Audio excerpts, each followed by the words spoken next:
Halo para nakama semua, jumpa lagi kembali dengan Farhan Rabani di sini yang selalu membahas cerita One Piece di setiap sehari seminggu dalam episode-episode baru. One Piece chapter 1118 kembali hadir bersama kita semua dengan judul chapter bebas. Nah, nakama di sini judul chapter One Piece kali ini mengarah kepada satu karakter yaitu Jewelry Bone yang bertransformasi dalam bentuk kebebasan nikah.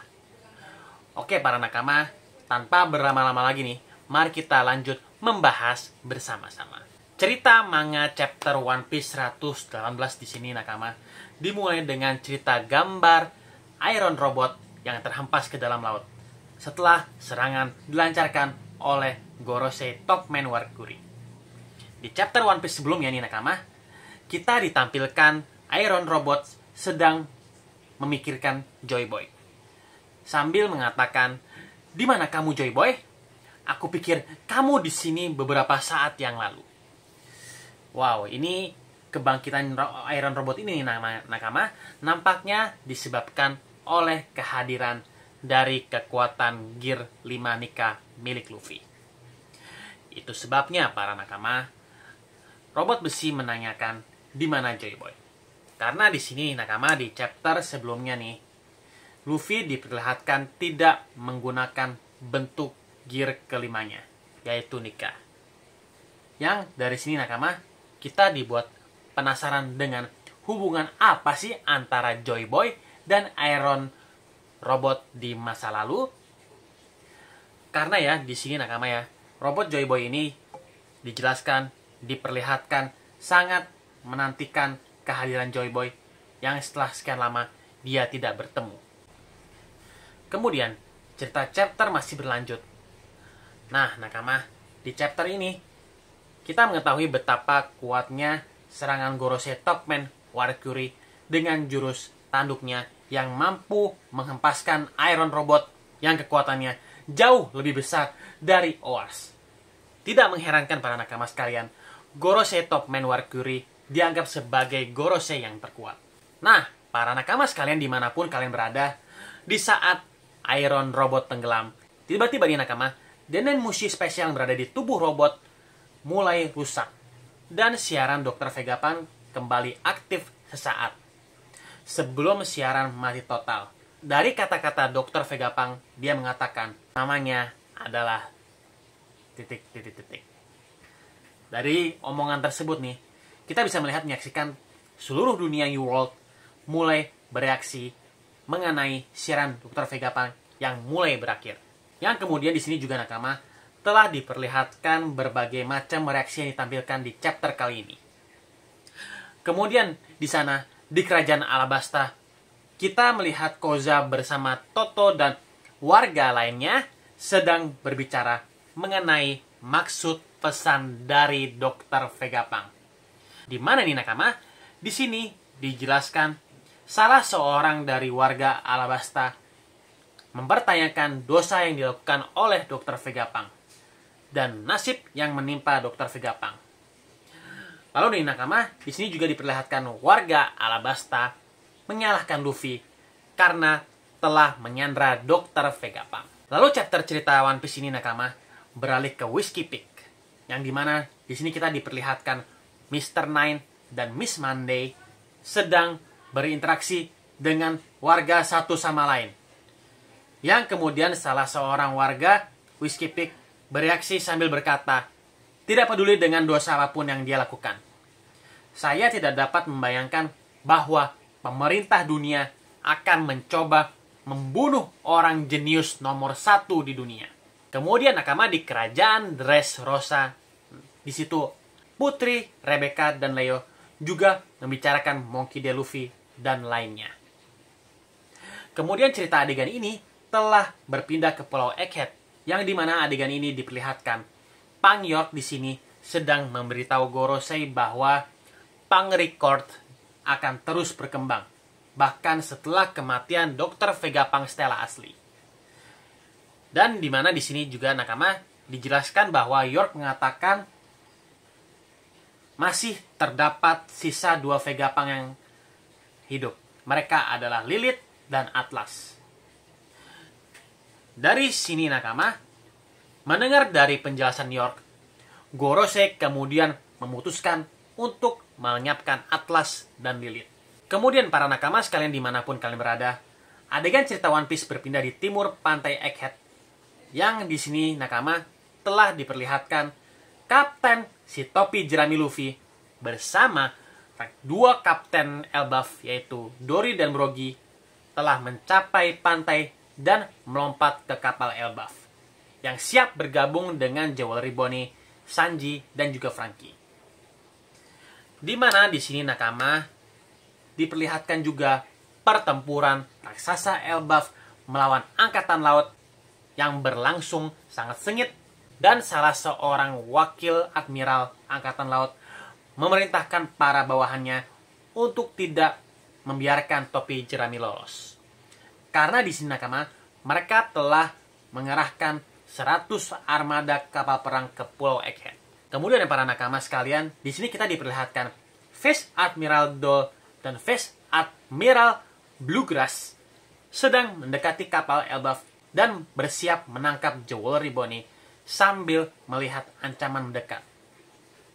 Lalu di sini nakama, Bonney kemudian menyerang dan mengubah mereka menjadi gadis kecil. Yang dimana di sini kita diperlihatkan ekspresi Dole maupun Bluegrass sangat marah kepada Bonney. Kemudian juga nakama, di sini juga diperlihatkan Luffy kembali bertemu dengan Oimo dan Cassie dan menyapa mereka berdua. Yang dimana nih nakama di sini diperlihatkan Oimo, Cassie, mereka berdua telah terluka parah setelah diserang oleh wakil angkatan laut atau wakil armada angkatan laut Vice Admiral Dole pada chapter cerita One Piece sebelumnya. Nah, nakama, di sini fakta diketahui bahwa Nami dan kru lainnya telah berhasil berlayar dari Pang Record. Dan di chapter kali ini nakama, tidak ada informasi ya mengenai Roronoa maupun Jinbei. Yang nampaknya nih para nakama sekalian, mereka berdua masih bertarung melawan Gorosei Nasjuro. Yang di sini ya membuat kita semua penasaran bagaimana nih nantinya mereka bisa lolos dari Pulau Egghead. Menarik untuk ditunggu di cerita chapter-chapter selanjutnya. Kemudian cerita panel ini diperlihatkan kehadiran Gorosei Marcus Mars yang berada di timur pantai Pulau Egghead. Di mana di tempat tersebut Gorosei Marcus Mars menyerang kapal Elbaf dengan menggunakan kekuatan sinar laser beam dalam jumlah yang sangat besar. Lalu nakama di sini ya nakama, kita diperlihatkan 3 raksasa Elbaf yang sedang mencoba memblokir serangan Marcus Mars. Nah, tapi di sini nakama, sebagian dari mereka terluka sehingga membuat di sini kapal Elbaf mengalami kerusakan. Ini benar-benar serangan beam yang sangat luar biasa. Yang di sini juga tidak sabar melihat Gorosei Marcus Mars dan Gorosei lainnya bertarung melawan Luffy dan teman-temannya. Lalu cerita panel ini berpindah di lokasi Luffy yang di sini diperlihatkan Luffy sedang makan dalam jumlah yang sangat banyak dan berubah bentuk ke gear 5-nya lagi, yaitu buah Sangatnika. Dari kapal tersebut dari sini, Luffy berbicara kepada Jewelry Bonney bahwa Luffy mengajak Bonney pergi bersama dari Pulau Egghead. Lihat Luffy berubah ke dalam bentuk nikah ini nakama, Jewelry Bonney kemudian mengatakan tidak mungkin dia tidak bisa melakukannya. Lalu di sini Luffy mengatakan bahwa Luffy tidak mungkin memahami kekuatan Bonney, tapi dia tahu bahwa Bonney bisa melakukannya. Kemudian Jewelry Bonney teringat ketika dia pertama kali bertemu Luffy di Egghead. Dan di sini dijelaskan bagaimana Luffy memberitahunya bahwa dia mirip Nika ketika dia bebas. Lalu dari sini Bonney mengingatkan kembali kilas balik Kuma ketika dia berjanji di depan makam Jinny bahwa dia akan membesarkan Jewelry Bonney dan menggunakan kekuatan Toshi Toshinomi untuk berubah menjadi Nika. Kemudian di sini nakama, Jewelry Bonnie menggunakan serangan dengan nama Distortion Future, yaitu serangan masa depan di mana serangan tersebut paling bebas. Nah, nakama, di dalam halaman cerita manga One Piece atau cerita ganda yang epic yang benar-benar luar biasa, tiba-tiba Jewelry Bonnie berubah menjadi raksasa dalam bentuk Nika bersama dengan kapten tercinta kita yang juga berubah ke dalam bentuk gear kelimanya Nika. Yang dimana ini nakama, kita juga menyaksikan keduanya berpose layaknya pose Nika pada saat di Onegashima di volume cerita One Piece 106. Kemudian para nakama sekalian, di sini terlihat transformasi Jewelry Bonnie sama persis dengan transformasi gear kelima Luffy, di mana semua serba putih dari awan putih maupun pakaian putih serta semua serba putih dalam bentuknya. Melihat Jewelry Bonnie berubah dalam bentuk Nika, Angkatan Laut, raksasa Elbaf, semua terkejut mengatakan, apa itu Nika? Apa itu dua Nika? Apa itu raksasa putih? Itu yang membuat hal ini sangat mengejutkan. Dari sini, sungguh sangat luar biasa betapa gilanya buah iblis milik Jewelry Bonnie, yang di sini kekuatan yang memungkinkan dia berubah ke masa depan apapun yang dia mau, yang dia inginkan. Mungkin sebagian yang nakama bertanya-tanya nih, kenapa Bonnie bisa berubah ke bentuk Nika? Oke, di sini gue menjelaskan hal tersebut. Kemampuan Jewelry Bonnie adalah kemampuan yang memungkinkan pengguna berubah menjadi masa depan yang dia inginkan di cerita chapter 1113. Nah, di sini juga telah melihat visual Bonnie meniru kemampuan gerakan Nika walaupun hanya sekedar tangan karet. Namun, di dalam dialog tersebut, Jewelry Bonnie telah berusaha berubah dalam bentuk Nika berdasarkan cerita Kuma. Tetapi, karena keterbatasan cerita nih nakama, so Jewelry Bonnie tidak mampu berubah sepenuhnya. Lalu di sini akan timbul pertanyaan ya, kenapa tiba-tiba kok Bonnie secara cepat bisa berubah menjadi Nika?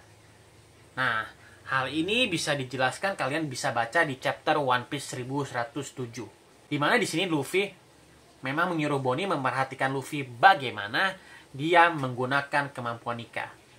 Kemudian pada saat itu, Bonnie juga telah melihat bentuk dari Nika sepenuhnya. Yang hal ini menjadi alasan Jewelry Bonnie bisa transformasi dalam bentuk Nika seutuhnya. Dan di chapter kali ini, sebenarnya Bonnie tidak hanya meniru kemampuan Nika, tapi dia juga meniru dari kemampuan raksasa Elbaf. Hingga di sini dia mampu membuat dia berubah menjadi seorang raksasa dalam bertubuh besar. Yang dari kemampuan luar biasa tersebut. Ada fakta tentang kelemahannya. Kelemahan dari buah iblis Bonnie satu-satunya adalah stamina. Di mana stamina Bonnie menjadi penghalang yang membuat dirinya tidak bisa berubah dalam bentuk yang lama.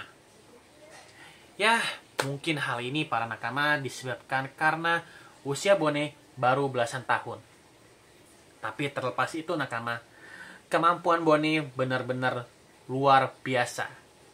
Dari sini, melihat Jewelry Bonnie dan Monkey D. Luffy bertransformasi dalam bentuk Nika, Sen, Gorosei, Topman Warkuri, dan Jupiter merasakan kehadiran yang aneh. Lalu mereka bersiap menuju timur pantai lokasi kapal Elbaf berada. Di mana nih? Ketiga Gorosei ini nampaknya menuju lokasi Luffy berada. Tentunya hal ini nakama akan menjadi pertarungan di mana Luffy dan kawan-kawan sepertinya akan bertarung melawan tiga Gorosei tersebut. Lalu di panel halaman cerita One Piece 1118 atau panel terakhir, kita diperlihatkan kembali robot kuno atau Iron Robot di dasar laut. Dia merasakan kebangkitan dari Sangatnika. Seperti nakama, robot kuno di sini sudah siap atau telah siap membantu Luffy, dan pastinya nakama di chapter ke depan akan ada banyak adegan epic yang akan terjadi. Menarik untuk ditunggu di cerita chapter One Piece selanjutnya. Oke, para nakama sekalian, mungkin segitu dulu yang cerita aku bagi bersama kalian. Semoga teman-teman bisa terhibur dengan apa yang gue ceritakan kalian selama ini. Jangan lupa di sini share, like, komen, dan subscribe YouTube channel aku agar channel aku bisa berkembang untuk cerita-cerita One Piece maupun vlog perjalanan aku. Yang terakhir para nakama, jika ada kesalahan dalam pengucapan dalam cerita, aku di sini mohon maaf sebesar-besarnya. Sekian dari teman-teman sekalian. Konnichiwa and sayonara desu ka.